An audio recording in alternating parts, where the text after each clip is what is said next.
नमस्कार, city mobiles and electronics Aberdeen बाजार opposite clock tower की ओर से हम आपका स्वागत करते हैं।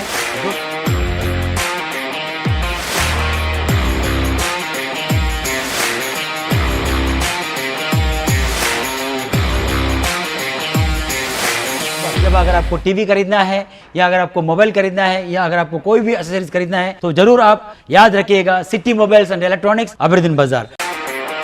F3 एम्बियंस मॉल आपके लिए लाई है एक और फैसिलिटी। अब आप F3 एम्बियंस मॉल में शादियां, जन्मदिन से लेकर हर किस्म की पार्टियों की भी बुकिंग कर सकते हैं। बेहतरीन लोकेशन, खूबसूरत डेकोरेशंस, उम्दा सर्विसेज और फर्स्ट क्लास हॉस्पिटैलिटी के लिए याद रखिए F3 एम्बियंस मॉल। पहले ही दिन से लोगों के दिल जीतने वाली अंडमान में एकमात्र मॉल F3 एम्बियंस मॉल। नमस्कार, मैं अनीता न्यूज अंडमान 24/7 में आप सभी का स्वागत करती हूँ। आज हिंदू राष्ट्र शक्ति के युवा मोर्चा के अध्यक्ष श्री अंशुमन रॉय जी हमारे चैनल से बात की और एक 5 साल के बच्चे को जीबी पंत अस्पताल में समय से इलाज तथा किसी भी प्रकार की मदद न मिलने की वजह से काफी नाराजगी जताई।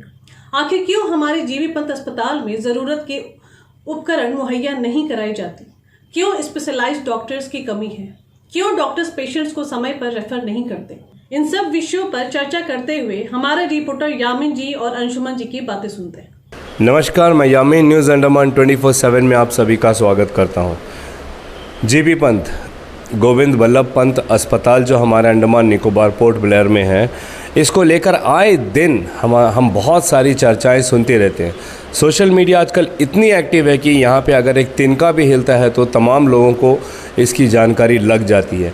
यही हाल ही में अभी जीबी पंत में एक 5 साल के मासूम बच्चे को एडमिट किया गया एक्सीडेंट की वजह से, और आज वो बच्चा ज़िंदगी और मौत के बीच झूल रहा है। बच्चा गरीब घर से होने की वजह से कोई भी सहायता उनको नहीं मिल रही है। कई दिनों से बच्चे को एडमिट किया गया। हमें सूत्रों से पता चला है कि वो जो छोटा सा बच्चा है वो अभी तक कोमा में है। इससे काफ़ी नाराज़ होकर हमारे हिंदू राष्ट्र शक्ति के जो अध्यक्ष हैं श्री अंशुमन रॉय जी, जो पहले ही दिन से बच्चे को एडमिट कराने से लेकर अब तक उन्होंने अपनी भरपूर कोशिश की है कि बच्चे को किसी तरीके से बचाया जाए।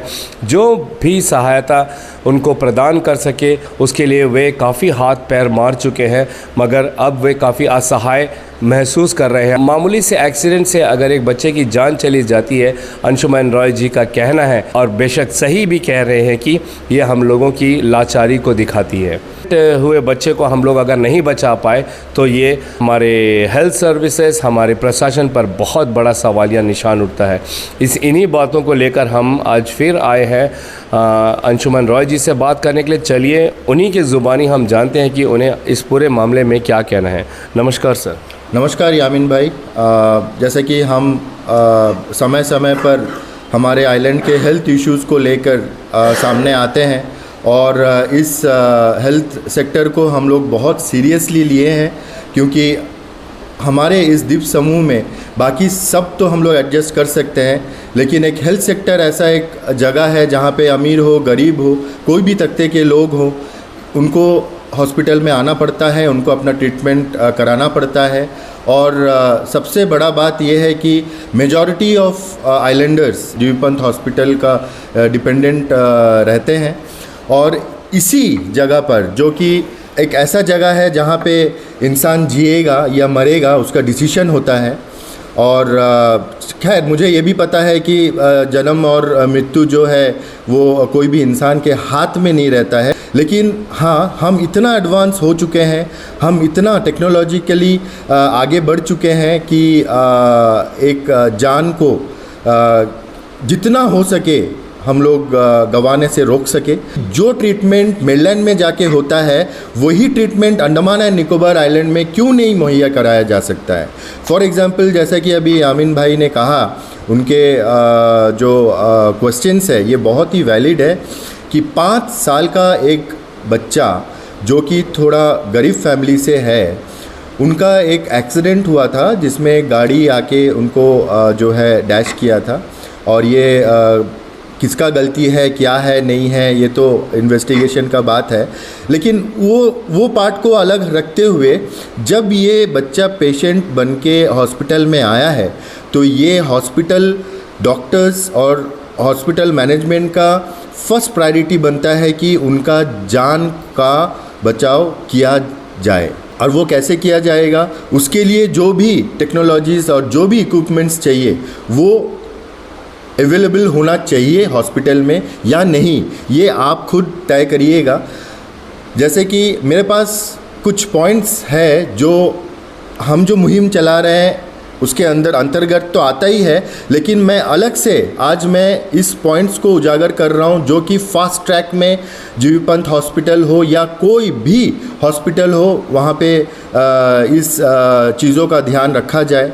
जैसे कि हमारे अंडमान एंड निकोबार आइलैंड्स में कोई भी एक्सीडेंट्स होता है या कोई भी नशे के कारण अगर कोई हॉस्पिटलाइज होता है तो उनका न्यूरो से रिलेटेड ट्रीटमेंट होना बहुत ही ज़रूरी है।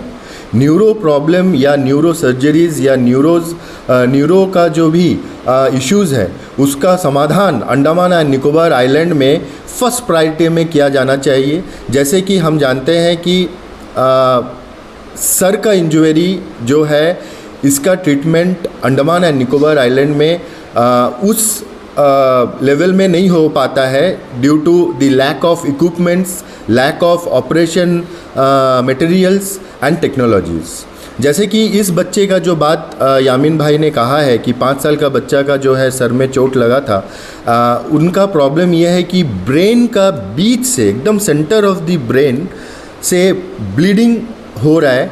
उसके अलावा बॉडी में और कोई खरोच नहीं है, कुछ नहीं है, बच्चे का शरीर में और कोई प्रॉब्लम नहीं है एक्सेप्ट जो झटका लगने के कारण या कुछ भी कारण जो है ब्रेन का अंदर से जो है ब्लीडिंग हो रहा है। डॉक्टर्स का कहना ये है कि हमें पता है कि प्रॉब्लम क्या है और क्या करना होगा, लेकिन हमारे पास ऐसा मटेरियल, ऐसे इक्विपमेंट्स नहीं है जिससे कि हम ये चीज़ को ऑपरेट कर सके। तो मेरा एडमिनिस्ट्रेशन से कहना ये है कि किस बात का होप आप दे रहे हो। यहाँ पे एक सिंपल सा ऑपरेशन करने से अगर एक जान बच सकता है, सिर्फ और सिर्फ कुछ मटेरियल्स, कुछ इक्विपमेंट्स, कुछ ऑपरेशन टेक्नोलॉजीज़ मुहैया कराने से ये चीज़ से हम पार हो सकते हैं। ये चीज़ को हम सीरियसली लेके जो है काम अंडमान एंड निकोबार आइलैंड्स में ही कर सकते हैं। इसके लिए हमें मेनलैंड जाने का ज़रूरत क्यों पड़ेगा। जब हमें मेनलैंड का बात हमारे जहन में आता है या डॉक्टर्स बोलते हैं कि हमसे नहीं होगा, बाहर जाना पड़ेगा, चाहे वो कोई भी हो, कोई भी स्कीम्स में जाए, पहला टेंशन ये होता है कि हमें फ़्लाइट्स रेट्स जो है वो हमारे लिए बहुत बड़ा बाधा बनता है। ख़ास करके स्ट्रेचर रेट्स जो है, आप कुछ करो ना करो, आप ट्रीटमेंट के लिए पैसा दो ना दो, लेकिन पेशेंट को अंडमान से बाहर लेके जाने के लिए 3 लाख रुपया आपका जेब में होना ही है, वरना वो पेशेंट बाहर नहीं जा सकता है। ये मिनिमम कॉस्ट मैं बोल रहा हूँ, आपका इंडियन एयरलाइंस में स्ट्रेचर का रेट बोल रहा हूँ। और अगर आप एयर एम्बुलेंस मंगाओगे तो 30 to 35 लाख का तो आपका इन्वेस्ट करना ही पड़ेगा 101%। तो ऐसा माहौल अंडमान एंड निकोबार आइलैंड में क्यों पैदा करना है। हम इतना करोड़ों का प्रोजेक्ट कर रहे हैं, इतना करोड़ों का बजट्स आता है, क्या हम न्यूरोलॉजिस्ट, हार्ट रिलेटेड प्रॉब्लम्स, जो इंसान का मेजर जो इश्यूज़ है, उसके लिए हम यहाँ पे मुहैया क्यों नहीं करा पाते हैं। ये बहुत बड़ा एक क्वेश्चंस काफ़ी दिनों से हम पूछ रहे हैं और इस बार इस बच्चे को लेकर हम बहुत ही सीरियस हैं, बहुत ही टेंस्ड हैं, क्योंकि बच्चे का उम्र जो है 5 साल है, उनका लाइफ अभी तक शुरू भी नहीं हो पा रहा था कि एक एक्सीडेंट के कारण। और मैं तो ये भी बोलूँगा अगर उनका जान का कुछ खतरा होता है तो इसमें हेल्थ डिपार्टमेंट भी बहुत बड़ा भूमिका निभाएगा, क्योंकि उनके ही नेग्लिजेंसी के कारण ऐसा इक्विपमेंट्स मुहैया नहीं करवाया जा पा रहा है वो उस बच्चे को कि उनका जान बचाने का एटलीस्ट एक्सट्रीम कोशिश किया जा सके इसी आइलैंड में ही। हम क्यों बाहर जाने का भरोसा में यहाँ पे ट्रीटमेंट चला रहे हैं। क्या हमारे पास कैपेबिलिटी नहीं है? क्या हमारे पास डॉक्टर्स नहीं है? वैसे हम तो बोलेंगे हमारे यहाँ पर जो डॉक्टर्स है they are well capable of doing this kind of surgeries unless until they are provided with the proper equipments and technologies. लाखों रुपया का खर्चा हम बाहर में अपने आइलैंडर से क्यों कराएं? ये मेंटालिटी हमारे एडमिनिस्ट्रेशन को क्यों है? डॉक्टर्स खुद बोल रहे हैं कि हम कर सकते हैं लेकिन हमारे पास इक्विपमेंट्स नहीं है। और इससे भी बड़ा बात जो है ये बच्चे के संदर्भ में बोलना चाहूँगा, शाम के 3:30 बजे जो है ये बच्चा का एक्सीडेंट हुआ था। इनको हॉस्पिटल लेके आके रखा गया, एक अनकॉन्शियस हो गया था एक्सीडेंट के बाद ही। मुझे ये खबर जो जब मिला मैं पहुंचा तो मैं काफ़ी बार इनसे अप्रोच किया कि सर इनको ऐसे मतलब रख के तो बेड में रख के तो कोई फ़ायदा नहीं है, इनको हुआ क्या है?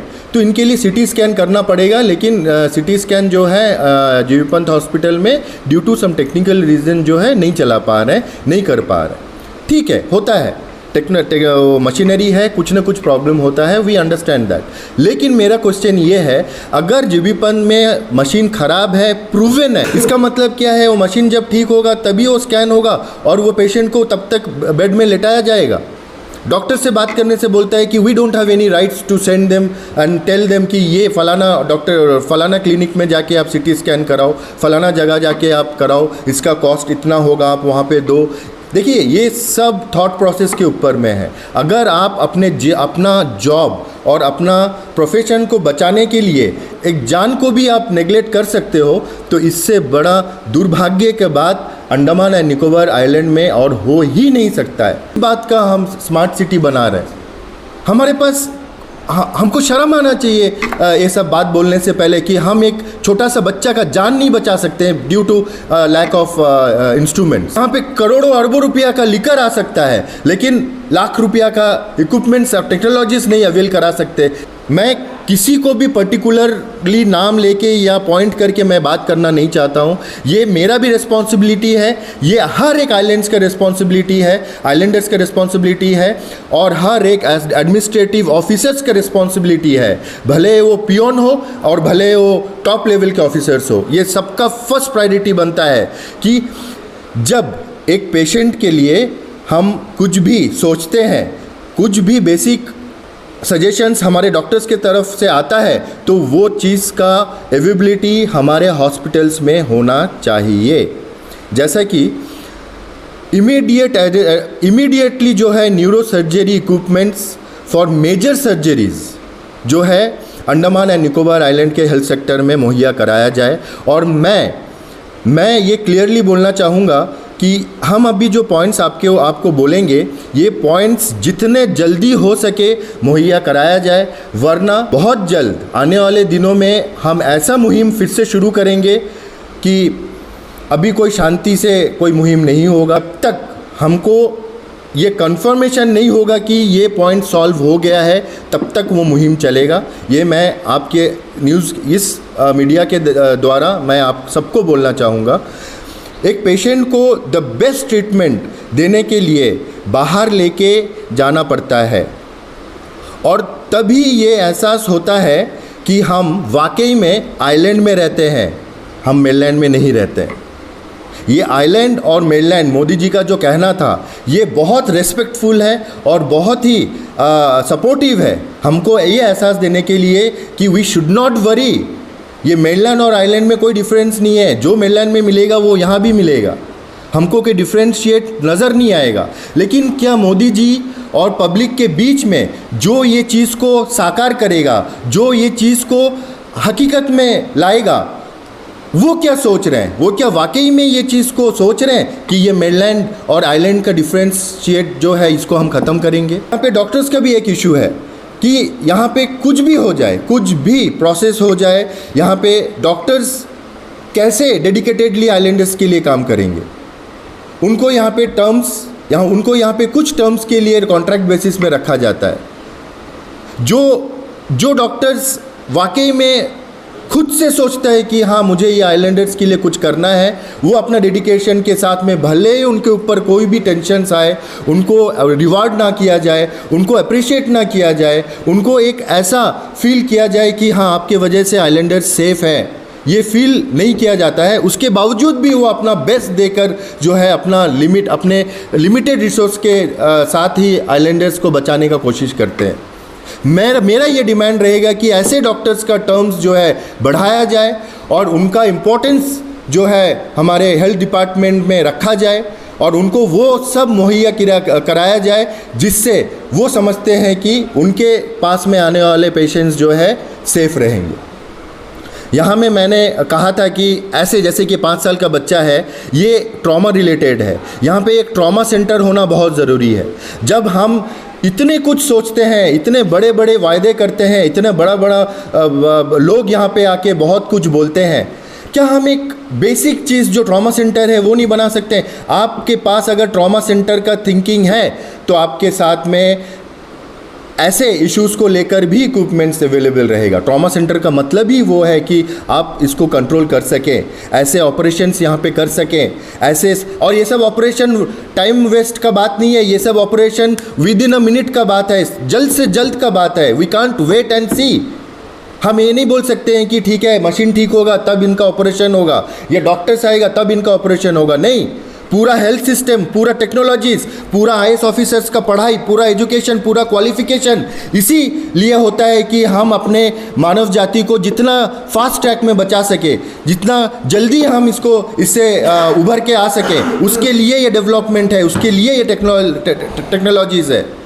ये चीज़ को हमें बहुत सीरियसली समझना पड़ेगा। ये बोलते हुए मुझे शर्म भी आता है कि हर एक डिपार्टमेंट अपना रवैया, अपना एटीट्यूड थोड़ा लो में लाए, थोड़ा ह्यूमैनिटेरियन ग्राउंड में ये बात को सोचे कि एक आम इंसान को क्या प्रॉब्लम होता है। हेल्थ सेक्टर ऐसा है जहाँ पे हम अपना हेल्थ या अपनों को लेके कॉम्प्रोमाइज़ नहीं कर सकते हैं। ये चीज़ को सोचना है और इसी को लेके हर एक स्टेप्स जो है लेना है और बहुत ही फास्ट ट्रैक में लेना है, क्योंकि हम नहीं चाहते हैं कि आज मेरे घर से हुआ है तो कल आपके घर से हो। हम ये कतई नहीं चाहेंगे। मैं ये चाहूँगा कि आज मेरे घर से जब हुआ है, हम समझे हैं, हम लड़ रहे हैं, तो आपका घर तक पहुँचने से पहले आप साथ दें और ये चीज़ को सक्सेस करें। धन्यवाद। लगभग अंशुमन जी ने अपनी बातों में सब कुछ बता दिया है और बहुत ही सरल तरीके से आसान शब्दों में जो सबको समझ आए उन्होंने पूरी बातों को बताया है। बहुत ताज्जुब की बात है कि हमारे देश की सरकार अंडमान को खासकर पोर्ट ब्लेयर को स्मार्ट सिटी के दर्जे में लाना चाहती है, वहीं हमारी जो हेल्थ सर्विसेज है उसकी इतनी खस्ता हालत की जो तस्वीरें हैं वो हमारे सामने आ रही है। थोड़ा सोचिए कि अगर एक डॉक्टर ये कह रहा है कि उनके पास CT स्कैन नहीं है, कितने ताज्जुब की बात है कि एकमात्र GB पंत अस्पताल हमारे पास होने पर उसमें एक CT स्कैन नहीं है और जिस वजह से मरीज़ की इलाज नहीं हो पा रही है। जहाँ पर एक छोटे से बच्चे को एक मामूली से एक्सीडेंट की वजह से अपनी जान गंवाने की कगार पर वो कोमा पर है कई दिनों से। अंशुमन जी का जो गुस्सा है, नाराज़गी है, काफ़ी जायज़ है, क्योंकि हमारे द्वीपों में हम सिर्फ ये एक गोविंद पंत अस्पताल इस पर निर्भर है और उस पर एक CT स्कैन नहीं है। चलिए अगर नहीं है तो उसके स्टैंड बाय में एक और होना चाहिए था या कोई ना कोई रास्ता होना चाहिए था कि जिससे उनका जो इलाज है वो हो सके।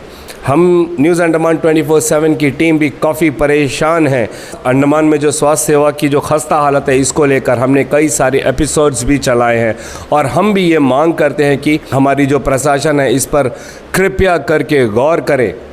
जो भी ज़रूरतें के जो उपकरण हैं वो हमारे अस्पतालों को मुहैया कराए, ताकि एक मामूली से उपकरण नहीं होने की वजह से अगर किसी की जान जाती है या उसकी तकलीफ़ ज़्यादा होती है तो ये बहुत ही शर्म की बात है हम द्वीपवासियों के लिए, क्योंकि एक तरफ हम स्मार्ट सिटी की बात कर रहे हैं और वहीं हम एक मामूली सा CT स्कैन जैसे उपकरण नहीं होने की भी बात करते हैं। अभी कुछ महीनों पहले एक मामूली से एक्सीडेंट में गौर जी ने अपना टांग गंवा दिया। उनकी टांगों की एड़ी के पास एक एक्सीडेंट की वजह से एक कट आ गया था, लेकिन सही समय और सही इलाज नहीं होने की वजह से उनकी जो टांगें हैं एड़ी से काट दी गई और इन्फेक्शन बढ़ने की वजह से आज उन्होंने अपनी टांगों को घुटनों तक खो दिया है। उसी तरीके से अंशुमन जी ने जिस तरीके से बताया कि अब यह हाई टाइम है कि हम इस तरीके से अपने एक द्वीपवासियों को खो रहे हैं, अब हम और नहीं खो सकते हैं। तो हमारी जो स्वास्थ्य सेवा है इनमें जो भी ज़रूरत के उपकरण हैं उनको जल्द से जल्द मुहैया करा जाए, और जो स्पेशलाइज्ड डॉक्टर है हर क्षेत्र में, खासकर न्यूरो डिपार्टमेंट में इस पर स्पेशलाइज्ड डॉक्टर को लाया जाए, उनकी जो भी ज़रूरतें हैं उनको पूरा किया जाए, ताकि हम हर चीज़ के लिए मेनलैंड मुख्य भूमि जाने के मोहताज ना रहे। हम पूरी आशा के साथ आज इस एपिसोड को बंद करते हैं कि हमारी प्रशासन, हमारी DHS directorate of health services इस पर गौर करेगी और जल्द से जल्द इसका समाधान ज़रूर निकालेगी। कैमरा पर्सन दीपिका सोनी के साथ मैं यामीन, न्यूज़ अंडमान 24/7। नमस्कार। हम उम्मीद करते हैं कि हमारे DHS directorate of health services जल्द से जल्द GB पंत और द्वीपों की तमाम बड़े हेल्थ सेंटर्स में कम से कम मूल जरूरी उपकरण मुहैया कराए और हर फील्ड में स्पेशलाइज्ड डॉक्टर भी नियुक्त करेंगे, ताकि द्वीप वासियों को हर छोटी बड़ी तकलीफों के लिए मुख्य भूमि ना जाना पड़े। अगर आपको हमारा यह रिपोर्ट पसंद आए तो कृपया लाइक, शेयर और सब्सक्राइब जरूर करें और कमेंट सेक्शन में अपनी राय देना ना भूलें। इसी के साथ मैं अनीता न्यूज़ अंडमान 24/7 से आज की इस कड़ी से विदा लेती हूँ। नमस्कार।